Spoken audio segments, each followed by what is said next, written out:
दोस्तों जैसा कि हम जानते हैं कि ज़्यादातर यात्रियों के द्वारा ऑनलाइन ट्रेन का टिकट बुक करने के लिए आईआरसीटीसी के ऐप का इस्तेमाल किया जाता है। लेकिन जैसा कि दोस्तों अभी आप वीडियो में देख सकते हो, आपने आईआरसीटीसी के ऐप पर ऑनलाइन ट्रेन का टिकट बुक करते समय इन तीनों ऑप्शन को तो जरूर देखा होगा। अब दोस्तों होता यह है कि जब यात्रियों के द्वारा ऑनलाइन ट्रेन का टिकट बुक किया जाता है तो काफी सारे यात्रियों को इन तीनों ऑप्शन के बारे में पता ही नहीं होता है। इसी कारण दोस्तों ज्यादातर यात्री ऑनलाइन टिकट बुक करते समय इन तीनों ऑप्शन का इस्तेमाल ही नहीं कर पाते हैं, क्योंकि उनको जानकारी नहीं होती है। हालांकि दोस्तों काफी सारे यात्रियों को इन ऑप्शन के बारे में जानकारी हो सकती है, लेकिन ऐसे यात्रियों की संख्या काफी ज्यादा कम है। लेकिन दोस्तों क्या आप जानते हो कि अगर आप इन तीनों ऑप्शन का इस्तेमाल सही तरीके से करते हो तो आपको कंफर्म टिकट भी मिल सकती है। इसी कारण दोस्तों आज इस वीडियो में हम ये जानेंगे कि इन तीनों ऑप्शन का काम क्या होता है और इन तीनों ऑप्शन को कैसे इस्तेमाल किया जाता है। अब जैसा कि आप देख सकते हो कि सबसे पहले यहाँ पर जो आपको ऑप्शन देखने को मिल रहा है वो है कंसीडर फॉर ऑटो अपग्रेडेशन। अब दोस्तों इस ऑप्शन के नाम से ये पता लग पा रहा है कि इस ऑप्शन का इस्तेमाल टिकट के ऑटो अपग्रेडेशन के लिए किया जाएगा। यानी कि दोस्तों एग्जांपल के लिए मान लीजिए कि अगर आपने किसी ट्रेन के स्लीपर कोच में टिकट बुक किया है, यानी कि आपके पास स्लीपर क्लास का टिकट है,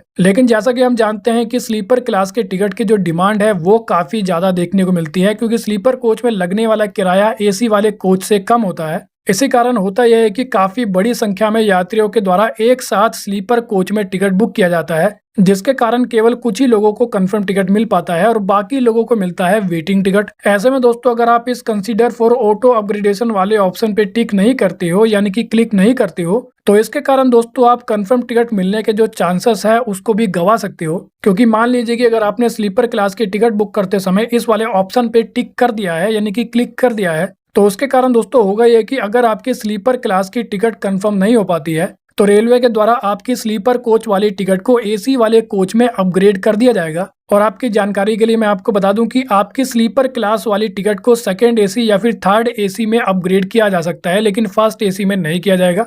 लेकिन दोस्तों यहाँ पर नोट करने वाली बात यह है कि आपकी स्लीपर क्लास की टिकट को एसी वाले कोच में तभी अपग्रेड किया जाएगा जब एसी वाले कोच में सीट खाली होगी। ऐसे में दोस्तों अगर आप इस वाले ऑप्शन पे क्लिक कर देते हो तो आपके स्लीपर क्लास वाली टिकट को हायर क्लास में अपग्रेड करने के चांसेस होते हैं। लेकिन अगर आप इस वाले ऑप्शन पे क्लिक नहीं करते हो तो एसी वाले कोच में अगर कोई सीट खाली होगी तो भी आपको नहीं दी जाएगी।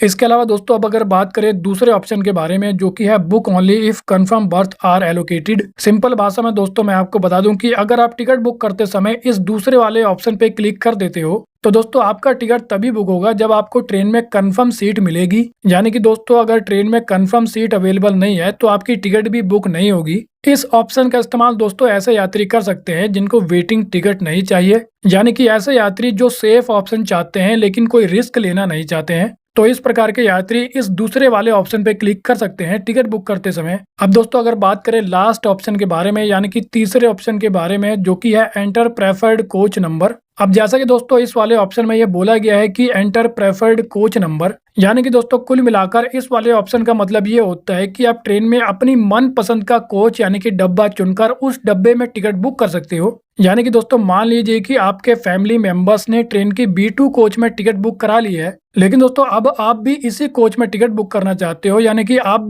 B2 कोच में ही टिकट बुक करना चाहते हो। तो उसके लिए दोस्तों आपको सिंपली करना यह है कि जहां पर आपको ये जो एंटर प्रेफर्ड कोच नंबर देखने को मिल रहा है, यहाँ पर आपको B2 डाल देना है और उसके बाद दोस्तों आपको टिकट बुकिंग का जो आगे का प्रोसेस है उसको कंप्लीट कर लेना है। और दोस्तों अगर B2 कोच में कोई सीट खाली होगी तो आपकी जो टिकट है वो B2 कोच में ही बुक हो जाएगी और इस प्रकार से दोस्तों आप अपनी फैमिली के साथ सफर कर पाओगे। लेकिन दोस्तों यहाँ पर भी आपके लिए नोट करने वाली बात यह है कि अगर B2 कोच में सीट खाली होगी उसी केस में आपको कंफर्म टिकट मिल पाएगी। यानी कि दोस्तों जिस कोच नंबर को आपने एंटर किया है उसी कोच में आपको कंफर्म टिकट मिलेगी, इसकी कोई भी गारंटी नहीं होती है। तो दोस्तों कुल मिलाकर आप इस प्रकार से इन तीनों ऑप्शन का इस्तेमाल कर सकते हो। तो वेल दोस्तों इस वीडियो में इतना ही। I hope you like the video. तो फिर मिलेंगे अगली वीडियो में, जब तक के लिए जय हिंद।